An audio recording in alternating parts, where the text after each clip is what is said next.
talking about how the United States was overspending in 1987. He was editor for the Wall Street Journal, and so people that were mathematically oriented knew that the United States was going into heavy debt in the 80s. Okay? Um, then this guy wrote a book, How to Profit from the Crash of 1989. You know? So these guys are thinking about it, and so I was thinking about it too. But then you got to think, when is a crash actually going to happen? And people have been waiting a long time. It's true, I did predict the 1987 crash, and it happened, 2008, 2007, 2008. But it was pretty obvious to me. And so now here we are again in 2024. And so I think the more you study the past, like look at this book here, okay? I remember my mom thought he was the cat's meow, and he was over negotiating with China. But look at that book. Pretty interesting. And then this was a seminal book. And it does a good job of explaining what's going on. Why are these rich people supporting this? And that's a good question. And I think there was a lot of lessons learned this week when we saw a phenomenal convention for the DNC. And then yesterday, we see like probably the most famous Democrat that's alive, that people know about widely, endorses Trump and speaks. And his speech that he gave, it wasn't at the rally. He gave another speech that was on PBS. And it was maybe the best speech I've ever heard. He talked about junk food. I remember going to health food stores way before, Whole Foods and stuff.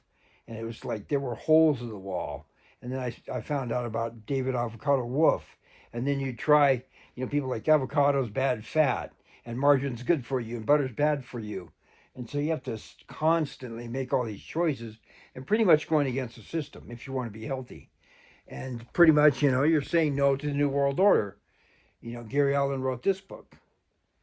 And pretty soon, or not pretty soon, but over your lifetime, you realize, if I go to McDonald's, I remember when Big Macs were 55 cents. We'd go down there and we bet a guy if he could eat four or not, but 55 cents each. But I think they're junkier now than back then. And I went to McDonald's once. I got like a hash brown and a coffee a few months ago, and the hash browns tasted so fake. It was pretty weird. So I never go to McDonald's. I used to get fish fillets back there 30 years ago, but I never go anymore. So I'm just reminiscing because I'm so excited that Robert Kennedy Jr. is going to take on the junk food industry with the blessing of Trump. It's like,